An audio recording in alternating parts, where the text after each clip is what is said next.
जो नबी की किसी बात पर एतराज करे फासिक है। और उमर फारूक रदी अल्लाह तआला अन्हु के फतवे के मुताबिक फिर जुबान और हाथ नहीं, फिर तलवारें फैसले किया करती। ऐसा ही है कि नहीं? तो मैं निस्बत की बात करने लगा था, इसकी वजह से इतनी बातें सुनाई। हजरत इब्राहिम का कदम मकाम इब्राहिम पे लगा हुआ है, तो वो अगर उनके कदम की वजह से, तो हजरत इब्राहिम के कदमों में मौजूदा था, अब जिस पत्थर पे कदम रखते वो निशान पड़ जाता।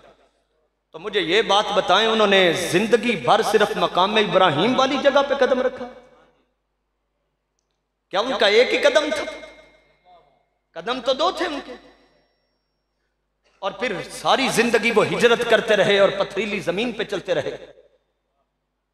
बेशुमार पत्थरों पे उनके कदम मुबारक आए होंगे, लेकिन सवाल ये है कि हर पत्थर पे उनके कदम का निशान क्यों ना रहा, और सिर्फ मकाम इब्राहिम वाले पत्थर पर निशान क्यों रहा? तो उसका एक ही जवाब है, जब तक वो दुआएं मांगते जा रहे थे, या अल्लाह इस शहर को अमन वाला बना, या अल्लाह यहां फलों की कमी ना रहे, या अल्लाह मेरी नस्ल में उम्मत मुसलमा पैदा कर, या अल्लाह तेरा घर बनाया है, तेरी दीवारें ऊंची कर दी, तब तक पत्थर ने भी अपने सीने में महफूज नहीं होने दिया कुछ भी। लेकिन आखिरी दुआ की, रब्बना वबास फीहिम रसूला, का या अल्लाह वो जो आखिरी रसूल है मेरी नस्ल में भेज दे। ऊपर से मेरा दिल कहता कि रब्बे जुल जलाल ने पत्थर को वही की होगी, या पत्थर इब्राहिम के कदमों को जज्ब कर और कयामत तक इनके इस कदम के निशान को बाकी रख, ताकि दुनिया पूछेगी कयामत तक इब्राहिम के कदम का ये निशान बाकी क्यों है। तो फिर अकल वाले खुद समझ जाएंगे, इस पत्थर पर खड़े होकर रसूल पाक के मिलाद की दुआ की गई। अब पता चल गया, फीही आयातुम बय्यिनातुम मकाम इब्राहिम, ते मकाम इब्राहिम का नाम अलग से लेने की जरूरत क्यों पेश आई। समझ आ गई है? ये कोई आम पत्थर नहीं। और रब ने ता सुबह कयामत हज करने वाले और उम्रा करने वाले के लिए, जिस तरह हर फेरे पे हजर अस्वद का बोसा लेते हैं, जो बोसा ना ले सके वो इस्तेलाम करता है ना, इसी तरह मकाम इब्राहिम के पास खड़े होकर दो नफल पढ़ना वाजिब है, हज और उम्रे का हिस्सा है। क़यामत तक के लिए जो हजरे मकाम इब्राहिम जो है, यहां पे अगर वो दो नफल ना पढ़े, ना उसका हज होता है ना उसका उम्रा होता है। तो फिर कुरान ने कहा वत्तखिजू मिन मकाम इब्राहिम मुसल्ला, लोगों मकाम इब्राहिम को जाए नमाज बना लो। यहां पर अगर आप इजाजत दें तो मैं एक ज़ौक़ की बात करूं, अगर जो हरम शरीफ है वहां पे नमाज पढ़े तो कितना सवाब मिलता है? बोलिए, 1,00,000 नमाज का मिलता है जहां भी पढ़ ले। हरम शरीफ की हदूद में एक हिल है, एक हरम है, हिल के अंदर पढ़े तो वही आम रूटीन के मुताबिक नमाजों के सवाब होते हैं। जमात से पढ़े तो 27 नमाजों का, तन्हा पढ़े तो 1 नमाज का, ऐसा ही है ना? ये हरम है और उसके साथ हिल है। एक कदम का फासला सिर्फ हो तो यहां पढ़ने वाले को 1,00,000 का मिल रहा है, और वहां पढ़ने वाले को, बोलिए, सिर्फ 1 नमाज का। हरम शरीफ की सारी हदूद में जहां भी नमाज पढ़ो 1,00,000 नमाज का सवाब। अगर 1,00,000 का ही है तो फिर मकाम इब्राहिम पर बुलाने की जरूरत क्या थी? मकाम इब्राहिम के पास आकर नमाज पढ़े। आपकी अकल क्या कहती है?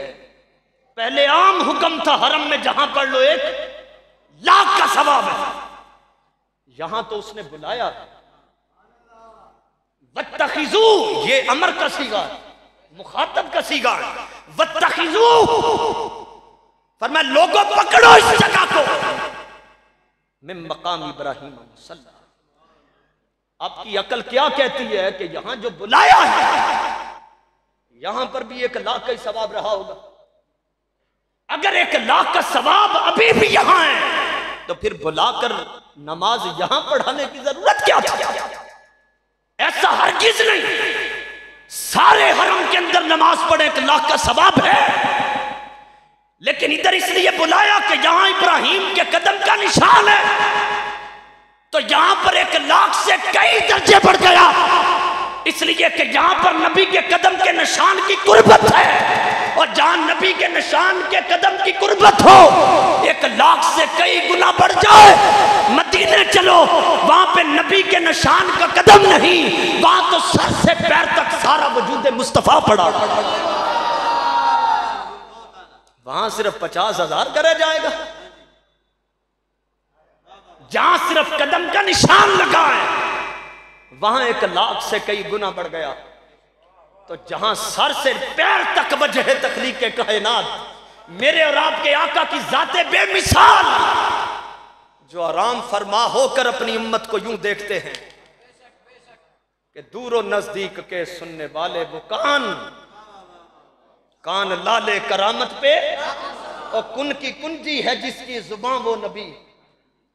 क्या वो मदीने में तशरीफ फरमा होकर आज बघियारी वालों को नहीं देख रहे? ये क्या कर रहे हैं? वो एक पत्थर हुजूर पर दरूद पड़े तो आका मदीने में बैठ के कहे, मेरे सहाबा जब बेसत की नई नई रातें थी, मैं गुजरता था तो ये पत्थर मुझे सलाम करता था मक्का का, मैं अब भी उसे जानता हूं। तो क्या ख्याल है, पत्थर से हमारी फजीलत तो ज्यादा? वो पत्थर है, हम तो इंसान हैं। और अगर पत्थर मोहब्बत करे, आका न बुलाए, तो जो रात की इन घड़ियों में जिक्र मुस्तफा करे, वो कैसे हुजूर की आंख से उज्जवल हो सकते हैं? बेखबर गुलामों से जो हो वो आका क्या है? अब थोड़ा सा स्पीकर खोल दे, मैं थोड़ी सी नात पढ़ लूं, तकरीर खत्म हो गई है।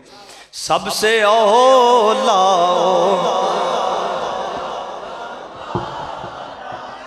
भी सबसे औला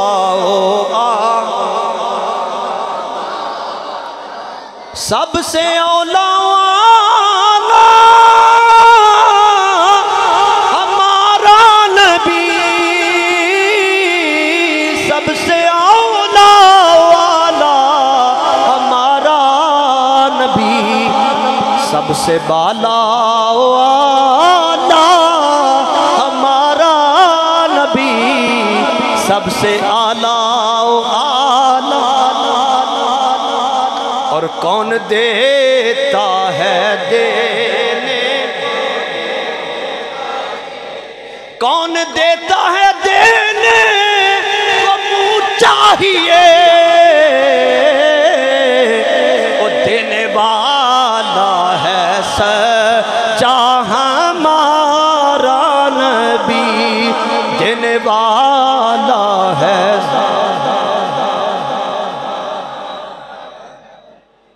और गमज़दों को रज़ा मुज़दा दीजिए के है, मुज़दा कहते हैं बशारत को, खुशखबरी को।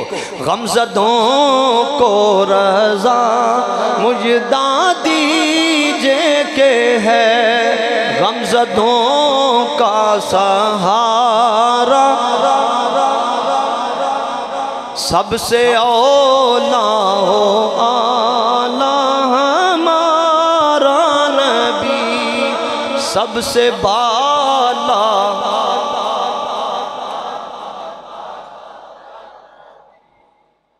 अल्लाह रब्बुल इज़्ज़त सबके नेक जज्बात को कबूल फरमा दे। और आपने जो जिस शौक़ और ज़ौक़ के साथ मोहब्बत का इजहार फरमाया, रब्बे ज़ुल जलाल आपकी इन मोहब्बतों को कबूल फरमाए, और आप सब के ऊपर आपकी नस्लों पर अल्लाह ताला सलामतियाँ नाज़िल फरमाए। व आखिरु दावाना अनिल हम्दुलिल्लाहि रब्बिल आलमीन। मैं आप सब से इजाज़त चाहूँगा। अस्सलामु अलैकुम।